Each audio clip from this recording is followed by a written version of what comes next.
Good morning students. बेटा, आज हमारे पास जो लेक्चर है उस लेक्चर के अंदर हम इवोल्यूशन से रिगार्डेड जो हमारे पास लास्ट थ्योरी है उस थ्योरी को, जिसको हम प्रेजेंट थ्योरी के नाम से भी बोलते हैं या मॉडर्न कंसेप्ट ऑफ इवोल्यूशन के नाम से भी बोलते हैं, तो आज हम उस थ्योरी को एक्सप्लेन करेंगे।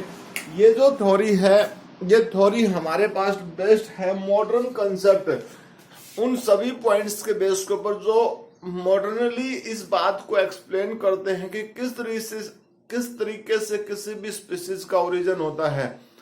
तो मीन्स आज जो थ्योरी है वो हमारे पास एक तरीके से एब्स्ट्रैक्ट है। पिछली जो हमने 3 थ्योरी आपको एक्सप्लेन की थी, जिसमें हमारे पास लैमार्किज्म है, इनहेरिटेंस ऑफ एक्वायर्ड कैरेक्टर की बात जहां पर हमने की थी। सेकंड थ्योरी हमने डार्विनिज्म के बारे में पढ़ी थी, जिसमें हमने नेचुरल सिलेक्शन के बारे में बताया था। और उसके बाद हमने हुगो डी व्रीज की जो थ्योरी हमारे पास थी, म्यूटेशन थ्योरी, उन सभी थ्योरीज को मिलाकर, यानी नियो जो वर्ड बनता था, नियो लैमार्किज्म, नियो डार्विनिज्म, उन सब कंसेप्ट को हमने इकट्ठा कर दिया।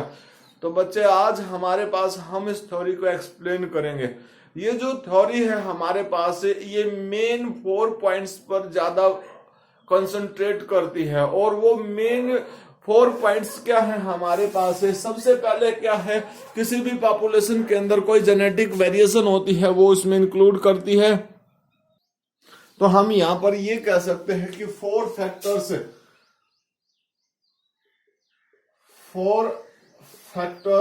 Which is responsible for modern concept. ठीक है, मॉडर्न कंसेप्ट जो है उसके लिए 4 मेन फैक्टर रिस्पॉन्सिबल है। और वो फैक्टर कौन कौन से हैं भाई? देखिए, सबसे पहला पॉइंट है genetic variation in a population. सबसे पहला पॉइंट हमारे पास है genetic variation in a population. कोई भी पॉपुलेशन जो प्रेजेंट है उसमें कुछ जेनेटिक वेरिएशंस क्रिएट होती हैं। वो जेनेटिक वेरिएशंस डिफरेंट फैक्टर्स पे डिपेंड करती हैं। इस पॉइंट को हम डिटेल में पढ़ेंगे। इसके और भी ऑलरेडी बहुत सारे सब पार्ट्स हमारे पास हैं, उन सब पार्ट्स को हम पढ़ेंगे। देन हमारे पास नेक्स्ट पॉइंट है नेचुरल सिलेक्शन। सेकंड हम क्या कह सकते हैं भाई? Natural selection. सेकंड पॉइंट हमारे पास क्या है? Natural selection. Natural selection third. Then हमारे पास हम क्या बोल सकते हैं भाई? थर्ड हमारे पास है स्पेसिएशन। थर्ड पॉइंट हमारे पास क्या है? स्पेसिएशन। इन सभी कंसेप्ट का जो रिजल्ट निकलता है उस चीज को हम स्पेसिएशन बोलते हैं भाई। लेकिन स्पेसिएशन को भी जांच किया जाता है कि whether it A group of organism is a species और नॉट। अब ऐसी सिचुएशंस में हम उसको कैसे फाइंड आउट कर सकते हैं? फोर्थ पॉइंट हमारे पास है, जिसके बेस के ऊपर हम ये फाइंड आउट कर सकते हैं कि ऑर्गेनिजम्स का जो ग्रुप है वो स्पीसीज है या नहीं है। That is called the reproductive isolation. तो आज हम अपने इस पार्टिकुलर मॉडर्न कंसेप्ट को, जिसको हम मॉडर्न थ्योरी के नाम से भी बोलते हैं, एक तरीके से आर्टिफिशियल थ्योरी के नाम से भी हम इसको बोल सकते हैं। तो ये जो आर्टिफिशियल थ्योरी है, जिसको हम सिंथेटिक थ्योरी के नाम से भी बोल सकते हैं। अब ये सिंथेटिक थ्योरी को J.L. स्टेबिन्स ने अपनी बुक के अंदर इसको एक्सप्लेन किया। द सिंथेटिक थ्योरी, इसको हम आल्सो भी call the synthetic theory. Synthetic theory के नाम से भी बोलते हैं हम इसको। इस सिंथेटिक थ्योरी को हम इसको बोल सकते हैं G.L. स्टेबिन नाम का जो पर्सन है, स्टेबिन नाम का पर्सन, उसने अपनी बुक लिखी। मतलब उस बुक के अंदर उन्होंने इस चीज को एक्सप्लेन किया। और बुक क्या थी? उनकी बुक जो मेन थी, the process of organic evolution. उस बुक का नाम क्या है? The process of organic evolution. The process of organic evolution.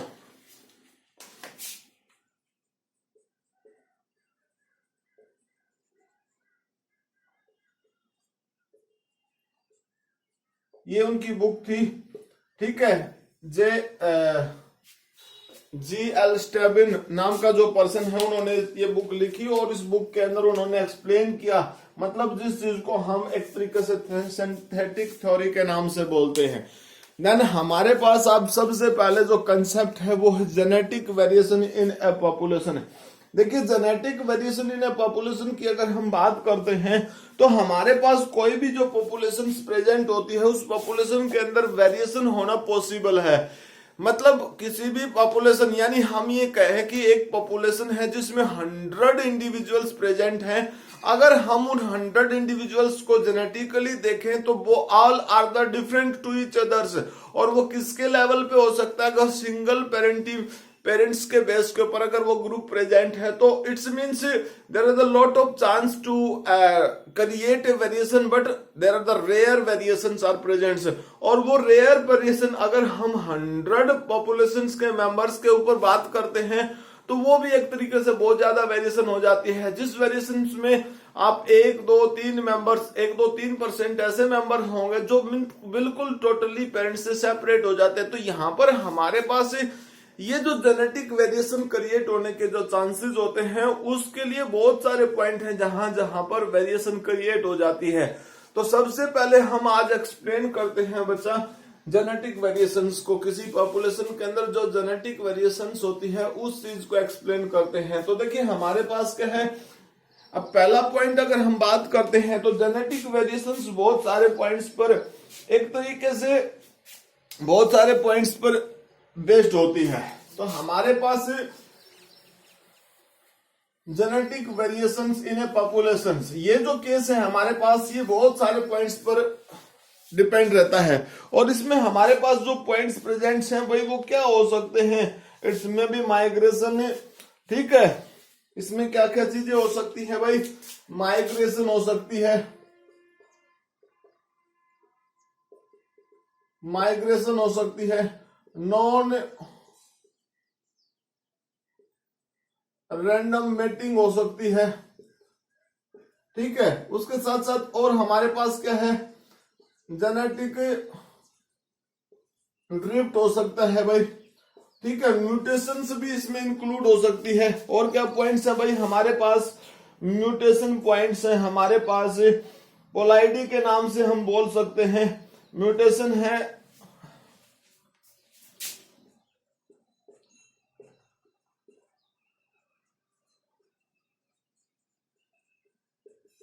Recombination का जो प्रोसेस है हमारे पास भाई, जेनेटिक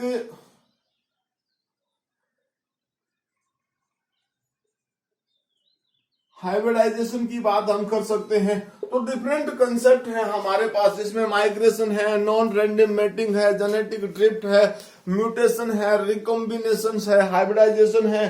तो ये सारे के सारे पॉइंट जो होते हैं वो किसमें इंक्लूड्स है? All are include in case of the genetic variation in a population. अब देखिए जेनेटिक वेरिएशंस का ये सब कारण है, हम सिंपली ये कह सकते हैं कि all are the cause of genetic variation, ठीक है ना। हम सिंपली ये कह सकते हैं कि all are the cause of genetic variations, all factors are responsible for genetic variation in a population. कोई भी पॉपुलेशन है ऑर्गेनिजम्स की, उस पॉपुलेशन के अंदर ये सारे के सारे ऐसे पॉइंट हैं जो एक तरीके से वेरिएशन क्रिएट करने में हेल्प करते हैं। अब कैसे वेरिएशन क्रिएट करने में हेल्प करते हैं भाई? सबसे पहले हमारे पास पॉइंट है migration. What you mean by the migration? You know migration का मतलब क्या होता है? माइग्रेशन दो टाइप से हो सकती है कि किसी भी पार्टिकुलर एरिया के ऊपर न्यू इंडिविजुअल्स का बाहर से आना भी माइग्रेशन है, और एक पार्टिकुलर एरिया से इंडिविजुअल्स का किसी दूसरे एरिया में शिफ्ट हो जाना भी माइग्रेशन के नाम से बोला जाता है। तो माइग्रेशन का मतलब क्या है भाई? माइग्रेशन का मतलब क्या है? ट्रांसफर ऑफ ए पॉपुलेशन या शिफ्टिंग ऑफ द पॉपुलेशन। हम सिंपली भाषा में ये कह सकते हैं ट्रांसफर ऑफ ए पॉपुलेशन। कोई भी पॉपुलेशन जो प्रेजेंट है उस पॉपुलेशन का माइग्रेशन हो जाना, ट्रांसफर हो जाना, तो उसमें हमारे पास दो कंडीशन है भाई, इमिग्रेशन और इमाइग्रेशन, इसका मतलब क्या है? इमिग्रेशन का मतलब इन होना यानी पॉपुलेशन आ जाना, और इसका मतलब क्या है? आउट, बाहर चले जाना। तो इन दोनों केसेस के बेस के ऊपर हम ये कहते हैं कि यहां पर देखिए, अगर मान लीजिए कोई भी एक एरिया प्रेजेंट है हमारे पास, इस एरिया, ये एक एरिया है, इस एरिया के अंदर कोई भी इंडिविजुअल्स प्रेजेंट है, इस इंडिविजुअल्स के साथ साथ अगर बाहर से कोई और नया टाइप का इंडिविजुअल्स इस पॉपुलेशन के साथ रहने लग जाता है, ठीक है, तो एक तरीके से जो न्यू पॉपुलेशन बनती है वो दोनों की, इन दोनों की एक तरीके से मेटिंग की सहायता से जो न्यू पॉपुलेशन बनती है, तो वहां जीनोमिक सेट कुछ अलग टाइप का होगा। अब ये जीनोमिक सेट क्या करता है? ये जेनेटिक सेट, जो जीनोमिक सेट बन गया, यानी ये जेनेटिक सेट जो बन गया है, ये इस पॉपुलेशन के अंदर कुछ डिफरेंट चेंज क्रिएट करता है, और वो डिफरेंट चेंज जो क्रिएट किए गए हैं, this change are responsible for the genetic variation. मेरी बात आप समझिए। देखिए यहां पर हमारे पास सपोज कीजिए ये जो है मेल इंडिविजुअल है और ये जो है फीमेल इंडिविजुअल है। इन दोनों के बीच में जब मैटिंग होगी तो मैटिंग की पॉसिबिलिटी ये है कि इसके पास अपना जीनोमिक सेट है, जेनेटिक सेट्स है, इसके पास भी अपना जेनेटिक सेट्स प्रेजेंट है। ये दोनों जेनेटिक सेट्स बनेंगे तो कुछ यहाँ पर वेरिएशन होगी, तो यही वेरिएशन हम किसके नाम से बोलते हैं? जेनेटिक वेरिएशन के नाम से हम इस वर्ड को बोलते हैं। तो माइग्रेशन से क्या होगा? जेनेटिक वेरिएशन क्रिएट होगी, ठीक है। उसके बाद नेक्स्ट पॉइंट हमारे पास था non random mating. Non random mating भी एक ऐसा पॉइंट है जिसके बेस के ऊपर हम क्या कर सकते हैं कि स्पेसिफिक कैरेक्टर के बेस के ऊपर, स्पेसिफिक कैरेक्टर के बेस के ऊपर अगर हम मैटिंग पॉसिबल कराते हैं तो ऐसी सिचुएशंस में वो स्पेसिफिक जो कैरेक्टर है वो हाईलाइट होगा, ठीक है। तो नॉन रैंडम मैटिंग क्या है? नेक्स्ट पॉइंट हमारे पास क्या था भाई? Non random mating. It's means हम क्या बोल सकते हैं? इसका मतलब हम कह सकते हैं mating between the selected character, mating between selected characters, ठीक है। जो सिलेक्टेड कैरेक्टर्स है उन सब के बीच में हम मैटिंग पॉसिबल कर सकते हैं। अब जब मैटिंग पॉसिबल करेंगे तो जाहिर सी बात है सिलेक्टेड कैरेक्टर को ही हम इंप्रूव करेंगे। सो रिजल्ट क्या होगा? So result is there improvement in selected character. अब जब सिलेक्टेड कैरेक्टर्स में ही इंप्रूवमेंट होगी तो सिंपल सी बात है भाई कि वो उसके पेरेंट्स से सेपरेट होंगे, और पेरेंट्स से सेपरेट होंगे तो they are differ to their parents, so they are differ to their parents. जो उसके पेरेंट्स उससे डिफर करेंगे, और जब पेरेंट्स से अगर कोई इंडिविजुअल्स डिफर करता है तो वो क्या कर रहा है? It's means it's create genetic variation. यहाँ पर ऑर्गेनिजम्स के बीच में क्या चीज क्रिएट होती है? जेनेटिक वेरिएशन क्रिएट होती है। यही genetic variations are the responsible for the specific, एक पॉपुलेशन को चेंज करने के लिए रिस्पॉन्सिबल है ना। उसके बाद नेक्स्ट पॉइंट की बात करते हैं जेनेटिक ड्रिफ्ट। जेनेटिक ड्रिफ्ट का मतलब क्या है कि किसी भी पॉपुलेशन के अंदर कोई भी जो जीन प्रेजेंट होता है, उसके एलिमिनेशन के या बढ़ने के चांस बहुत रेयर होते हैं।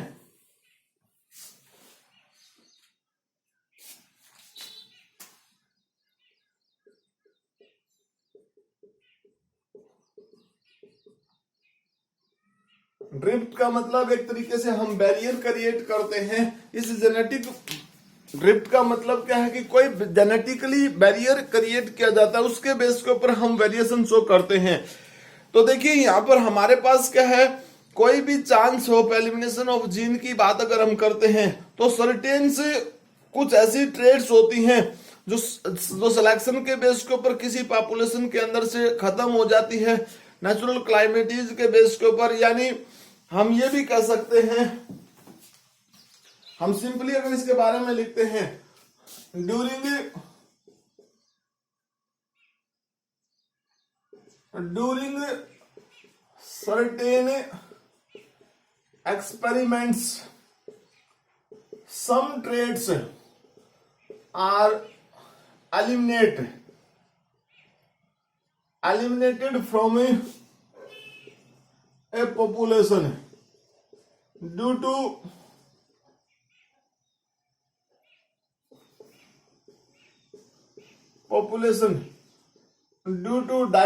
death and natural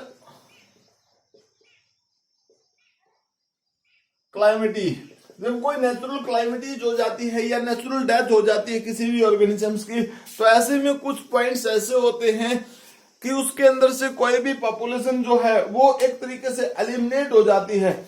और जब एलिमिनेशन होगा तो मतलब ऐसे में क्या होगा कि उस पार्टिकुलर पॉपुलेशन के अंदर चेंज नहीं आता। So it's means it is not the cause of change in population. वो पॉपुलेशन के अंदर चेंज होने का कारण नहीं है। यानी सिंपल सी अगर हम बात करते हैं, फाउंडर इफेक्ट की बात करते हैं, बोटल नेक एक्सपेरिमेंट की बात करते हैं, ठीक है ना, बोटल नेक एक्सपेरिमेंट की बात करते हैं, या एक तरीके से हम क्या करते हैं भाई, देखिए फाउंडर इफेक्ट की बात करें,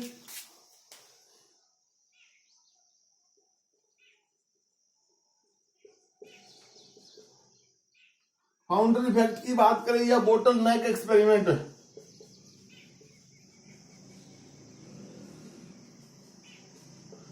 ठीक है, इन दोनों केसेस में क्या होता है भाई कि फाउंडर इफेक्ट क्या बताता है कि कोई भी जो पॉपुलेशन प्रेजेंट होती है उस पॉपुलेशन के अंदर मान लीजिए किसी भी पॉपुलेशन के मेंबर्स के अंदर कोई ड्रास्टिकली चेंज आ जाता है, कोई एकदम से बहुत ज्यादा चेंज आ जाता है, तो वो जो ऑर्गेनिजम्स हैं जिसके अंदर वो चेंज आया है वो पार्टिकुलर चेंज क्या करता है, एक पॉपुलेशन के अंदर न्यू स्पीसीज की फॉर्मेशन यानी न्यू ऑर्गेनिजम्स की। सपोज कीजिए ये पार्टिकुलर एरिया है और इस पार्टिकुलर एरिया के अंदर कुछ मेंबर्स हैं, ये सब मेंबर्स प्रेजेंट हैं, ठीक है ना, ये कुछ मेंबर्स प्रेजेंट हैं, और ये जो मेंबर्स प्रेजेंट हैं, ये जो मेंबर्स प्रेजेंट है, इन मेंबर्स के अंदर कुछ ऐसे मेंबर्स भी प्रेजेंट हैं जो ओरिजिनली पेरेंट्स से बिल्कुल थोड़े से अलग टाइप के दिखाई देते हैं। तो यही एक पार्टिकुलर स्पीसीज की न्यू फॉर्मेशन की बात कर सकता है। ओरिजिनली ये सारी की सारी एक स्पीसीज प्रेजेंट थी, ये एक स्पीसीज ए प्रेजेंट थी, लेकिन after the some times there are the some changes, और वो जो सम चेंजेस है it's means creation of the species number B. जो ये स्पीसीज नंबर बी है इट्स कॉल्ड द फाउंडर। इसको हम क्या बोलते हैं, फाउंडर के नाम से बोलते हैं कि formation of new species due to change in the genetic drift और the different mode of the genetic variations. जो डिफरेंट मोड्स क्रिएट हुए जेनेटिक वेरिएशंस के, उन जेनेटिक वेरिएशन के मोड के बेस के ऊपर नई पॉपुलेशन की फॉर्मेशन हुई है। देन उसके बाद बोटल नेक एक्सपेरिमेंट।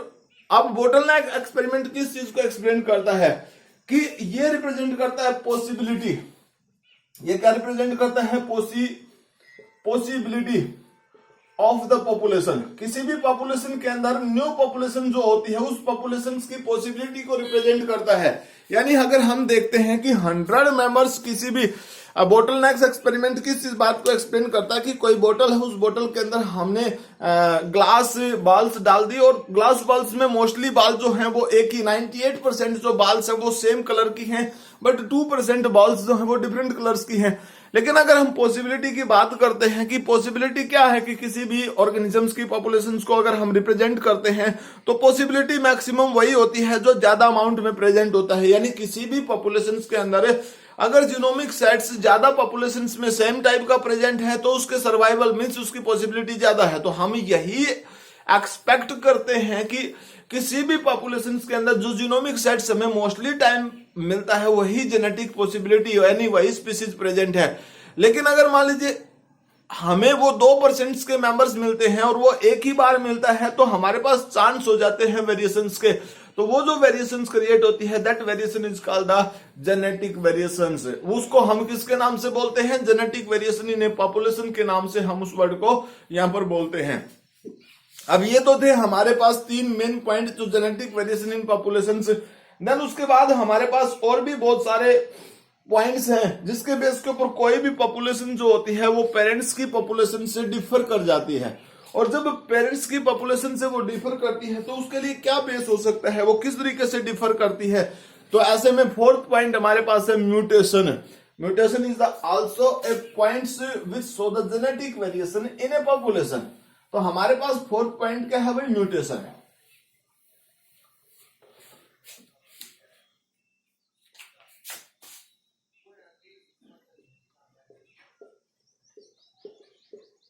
म्यूटेशन, और म्यूटेशन का मतलब क्या है, आपने हुगो डी व्रीज की जो थ्योरी हमने दी थी that is called the mutation theory, वहां पर आपने डेफिनेशन को प्रॉपर वे में हमने वहां पर एक्सप्लेन किया था। तो म्यूटेशन थ्योरी जो प्रेजेंट है, म्यूटेशन थ्योरी मतलब mutations are created on the 2 levels.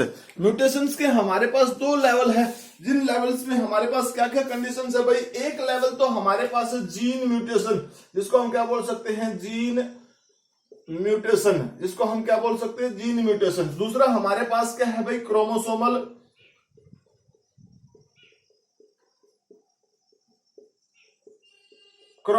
Mutation. Gene mutation का मतलब क्या होता है, वो किसी स्पेसिफिक साइट के ऊपर यानी किसी स्पेसिफिक जीन को ही अल्टर करती है, और जब किसी स्पेसिफिक जीन को अल्टर करती है म्यूटेशंस, तो उसको हम जीन म्यूटेशन बोलते हैं। जैसे नॉर्मली अगर एग्जांपल की बात करते हैं तो sickle cell anaemia, sickle cell anaemia जो प्रॉब्लम होती है जिसमें सिकल सेल फॉर्मेशन होती है, अब ये एक सिंगल पॉइंट म्यूटेशन के बेस के ऊपर है।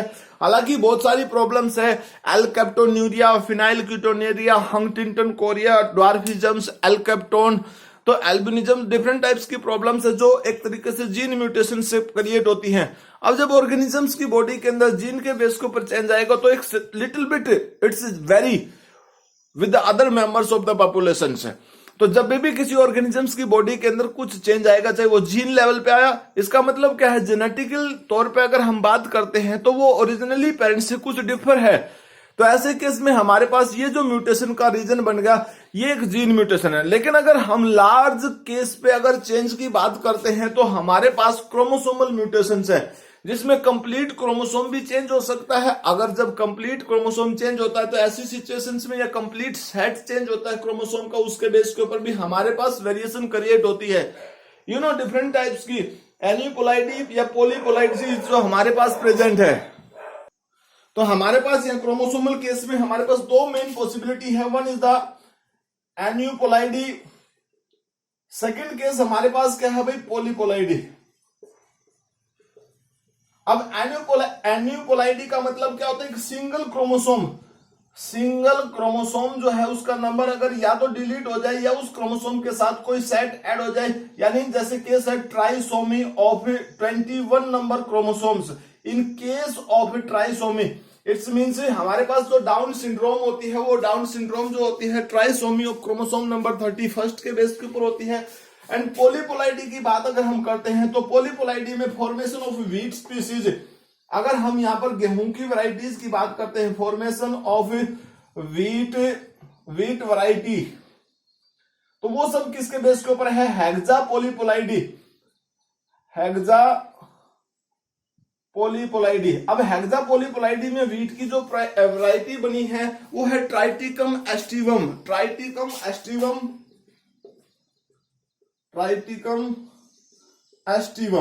ठीक है, या मोनोकोकम से कन्वर्ट होगी है ट्राइटिकम एस्टिवम या ट्राइटिकम वल्गेरिकस।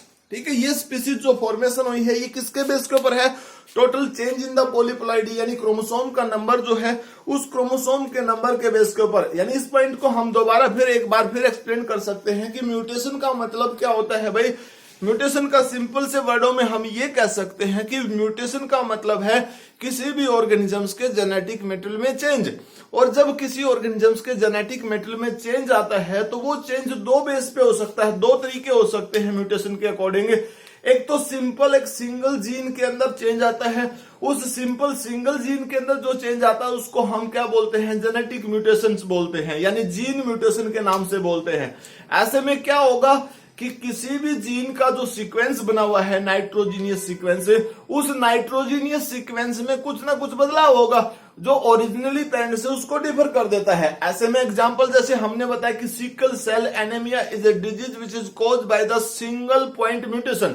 ठीक है। उसके बाद अगर हम क्रोमोसोमल म्यूटेशंस की बात करते हैं भाई, तो बच्चे क्रोमोसोमल म्यूटेशंस के केस में हमारे पास दो पॉसिबिलिटी है। एन्यूपोलाइडी मतलब जिसके केस में हमारे पास सिंगल क्रोमोसोम का ऐड होना या सिंगल क्रोमोसोम का डिलीट हो जाना होता है। ऐसे में हमारे पास बहुत सारे केसेस हैं, जैसे क्लिनफिल्टर सिंड्रोम है जिसमें एक एक्स्ट्रा एक्स या वाई क्रोमोसोम की एंट्री हो जाती है। वैसे ही हमारे पास एक तरीके से ट्राइसोमी ऑफ क्रोमोसोम नंबर 21 बन जाती है डाउन सिंड्रोम में, टर्नर सिंड्रोम के केस में। ठीक है। उसके साथ साथ हमारे पास क्या है भाई, पॉलीपोलाइडी। पॉलीपोलाइडी का मतलब क्या होता है, कंप्लीट सेट ही चेंज हो जाए, यानी क्रोमोसोम का जितना भी सेट है वो कंप्लीट ही मूव कर जाए। ऐसे केस में हमने वैरायटी प्रोड्यूस कर ली है, जैसे ट्राइटिकम एस्टिवम जिसको हमने मोनोकोकम से एस्टिवम बना दिया है, मोनोकोकम से वल्गैरिकस बना दिया है। ऐसी सिचुएशंस में हमारे पास हेक्सापोलाइडी क्रिएट हो गई है। हेक्सापोलाइडी मतलब 6 सेट ऑफ द जीनोमिक हमने बना लिए है, यानी वो डिप्लॉइड्स को 3 अलग अलग टाइप के ग्रासेस को या वीट को हमने मिलाया और उसकी सहायता से डबल कर लिया, उसको हेक्सापोलाइडी के बेस के ऊपर हमारे पास इंक्लूड हो गई है वो। ठीक है। देन उसके बाद हमारे पास रिकम्बिनेंट फॉर्मेशन है। रिकम्बिनेंट फॉर्मेशन का मतलब हम कैसे बोल सकते हैं। नेक्स्ट पॉइंट, अगर 5 नंबर पॉइंट की बात करते हैं तो रिकम्बिनेंट फॉर्मेशन का पॉइंट हमारे पास आता है।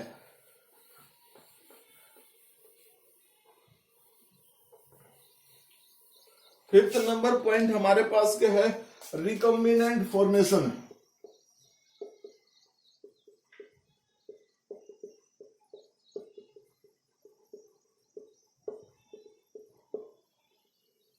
अब ये रिकम्बिनेंट फॉर्मेशन कैसे हो सकता है भाई। रिकम्बिनेंट फॉर्मेशन हमारे पास 2 तरीके से पॉसिबल है। एक हम रिकॉम्बिनेंट डीएनए टेक्नोलॉजी का भी यूज कर सकते हैं, दूसरा हम क्या कर सकते हैं भाई, recombinant DNA technology. Recombinant DNA technology का भी यूज कर सकते हैं और साथ में रिकॉम्बिनेंट फॉर्मेशन की बात हम कर सकते हैं।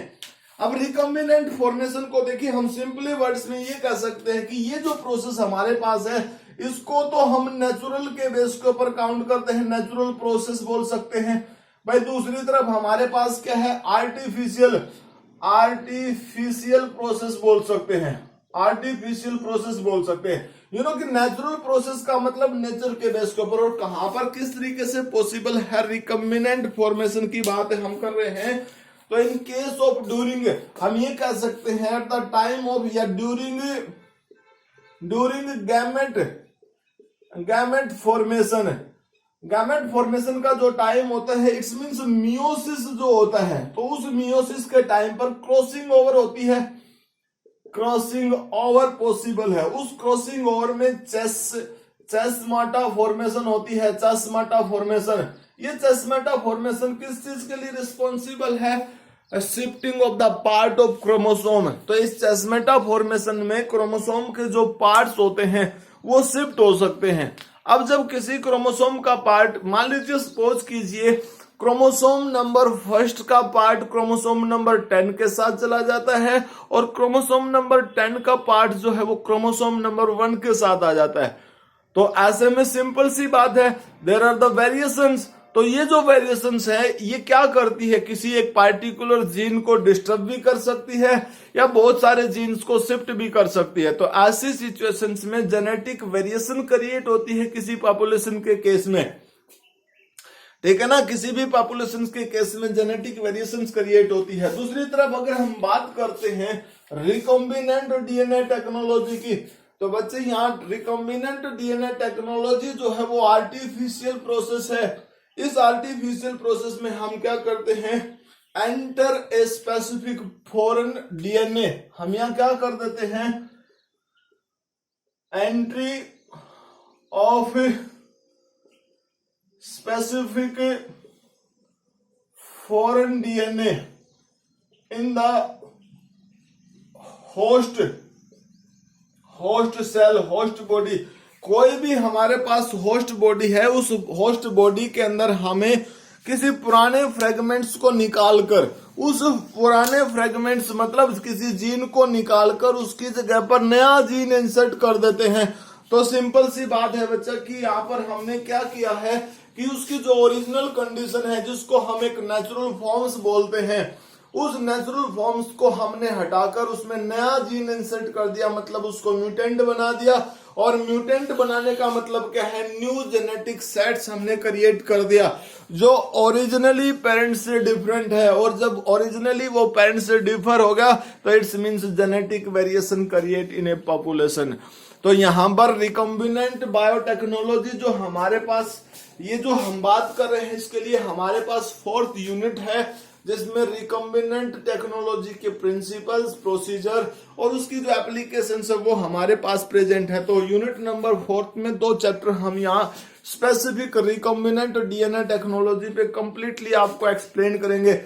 These are the most important chapter और एट प्रेजेंट टाइम इनकी बहुत ज्यादा वैल्यू है, ठीक है। उसके बाद नेक्स्ट देखिए, अब हमारे पास यहाँ पर रिकम्बिनेंट फॉर्मेशन, देन उसके बाद हमारे पास पॉइंट है भाई हाइब्रिडाइजेशन।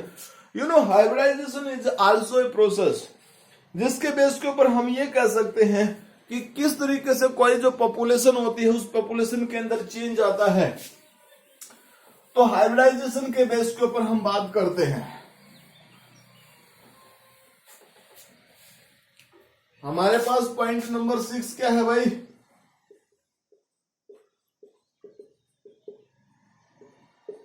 हाइब्रिडाइजेशन, ठीक है। तो ये हाइब्रिडाइजेशन का प्रोसेस है, इसमें मिक्सिंग की जाएगी।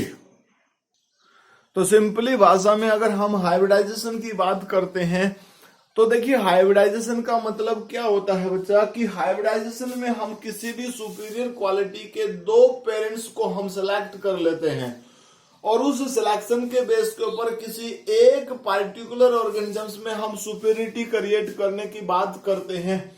तो यहाँ पर हमारे पास क्या हो सकता है, जैसे सिंपल सी बात अगर मैं अपनी तरफ से कोई एग्जांपल आपको दूं तो मान लीजिए कोई मैंगो स्पीसीज प्रेजेंट है, स्पीसीज नंबर ए और हमारे पास स्पीसीज नंबर बी, ये 2 मैंगो की स्पीसीज हैं। ये एक स्पीसीज जो है इसमें क्या है भाई, मैंगो जो है, मैंगो साइज जो है वो बिग है, मैंगो का साइज वो बिग है, प्लस में क्या है भाई, श्योर इन टेस्ट, ठीक है ना। तो इसका टेस्ट जो है वो खट्टा है लेकिन साइज मैंगो का बिग है। दूसरी तरफ क्या है भाई, size of mango, mango size जो है वो स्मॉल है, बट यहां पर अगर हम बात करते हैं तो जो टेस्ट है, टेस्ट इज द स्वीट, ठीक है ना, टेस्ट जो है वो स्वीट टेस्ट है। तो इसके पास तो क्वालिटी हमारे पास क्या हुई भाई, स्वीट टेस्ट, टेस्ट जो है वो स्वीट होगी और यहाँ पर क्वालिटी क्या होगी कि मैंगो का साइज बिग है। अब अगर मान लीजिए हम इन दोनों ऑर्गेनिजम्स के बीच में हाइब्रिडाइजेशन करवाते हैं तो हाइब्रिडाइजेशन का हमारे पास लेवल प्रेजेंट है कि किस बेस पे पर हम हाइब्रिडाइजेशन करवा सकते हैं। तो एट द टाइम ऑफ, किस टाइम पर, जब मैंगो के अंदर फर्टिलाइजेशन होगी, पोलन ग्रेन ट्रांसमिट होगे, तो सिलेक्टेड प्लांट के पोलन ग्रेन्स को हम सिलेक्टेड नेक्स्ट प्लांट पर हमें डाल देंगे। तो ऐसी सिचुएशंस में क्या कर सकते हैं भाई, उसकी सहायता से हमारे पास जो मैंगो की वैरायटी प्रोड्यूस होंगी उसमें हमारे पास ये क्वालिटी आ सकती है, इंप्रूवमेंट आ सकती है कि भाई मैंगो, हम बिग मैंगो, बिग प्लस में स्वीट ये बना सकते हैं हम। दूसरा यही पेरेंट्स जो है बिग प्लस में श्योर भी बना सकते हैं, ये केस हो गया। थर्ड हमारे पास क्या है, स्मॉल प्लस में हमारे पास क्या हो सकता है भाई, स्मॉल प्लस में स्वीट भी हो सकता है। और उसके साथ साथ हमारे पास 4th कैटेगरी जो बन सकती है वो स्मॉल प्लस में श्योर भी बन सकता है। तो इस तरीके से हमारे पास 4 कैटेगरीज क्रिएट हुई। अब इस हाइब्रिडाइजेशन में 4 टाइप्स के हमारे पास पॉपुलेशन के मेंबर्स बन गए। इस पॉपुलेशन के मेंबर के अंदर जो हमने बेस्ट क्वालिटी कलेक्ट कर ली वो हमारे पास ये कंडीशन होगी भाई, best quality big and sweet in taste, तो ये क्वालिटी होगी। तो इस तरीके से हम सिलेक्शन कर सकते हैं यहाँ पर हमारे पास है।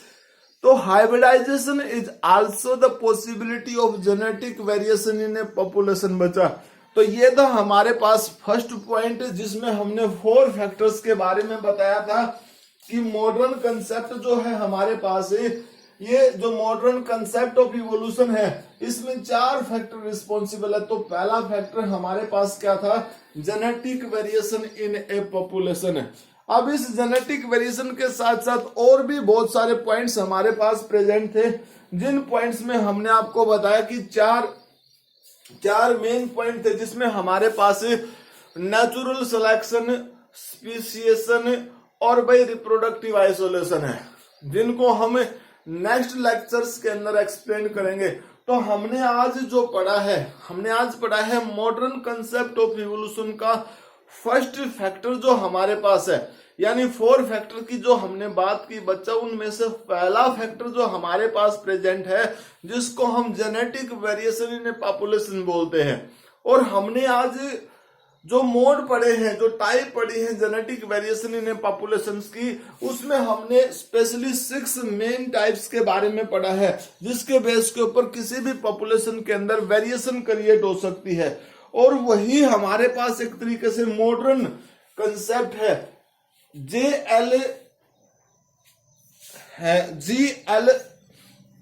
एल स्टीवन जो साइंटिस्ट थे, उन्होंने भी अपनी एक बुक लिखी जिसमें आर्टिफिशियल यानी सिंथेटिक इवोल्यूशन का जिक्र किया।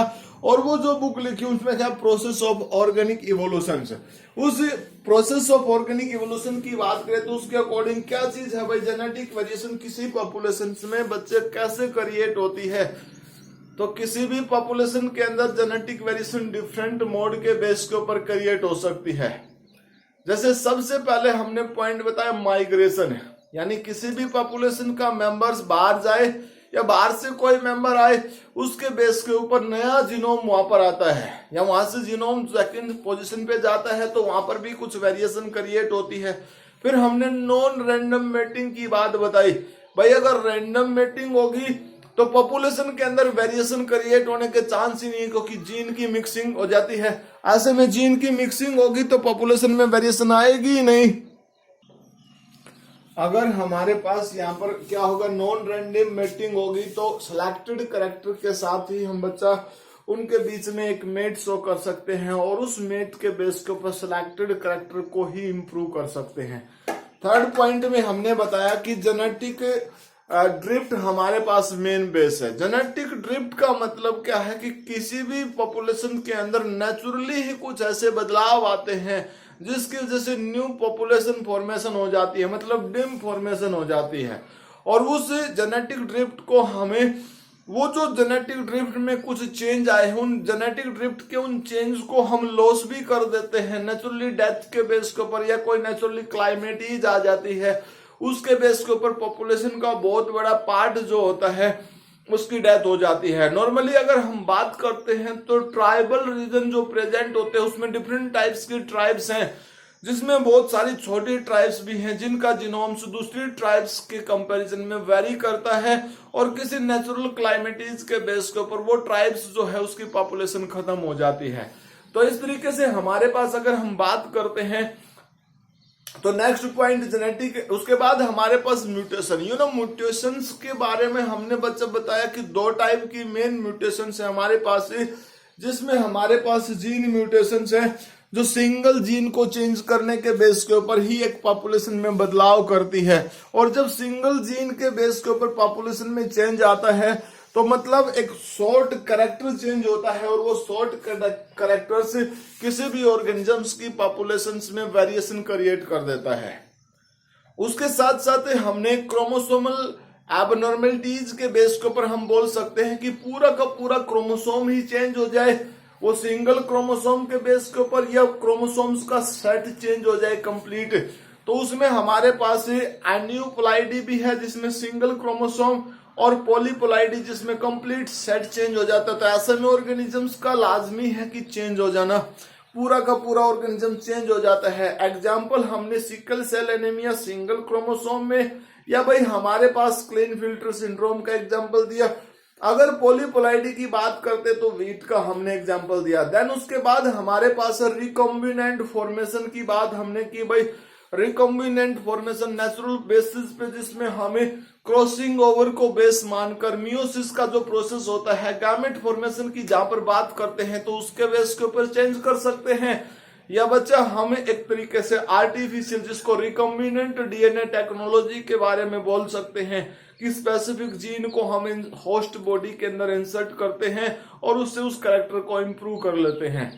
उसके बाद हमारे पास हाइब्रिडाइजेशन, हाइब्रिडाइजेशन का जो प्रोसेस आपके पास है उसमें किसी भी सिलेक्टेड स्पीसीज के बेटर कैरेक्टर को हमने इंप्रूव करना है या मैंगो की स्पीसीज को हमने क्रॉस कराया, उसकी सहायता से हमने अपनी रिक्वायरमेंट के अकॉर्डिंग अपना रिजल्ट बिल्डअप किया। उस रिजल्ट के बेस के ऊपर हमारे पास जो बेटर क्वालिटी थी उस बेटर क्वालिटी को हमने क्रिएट किया।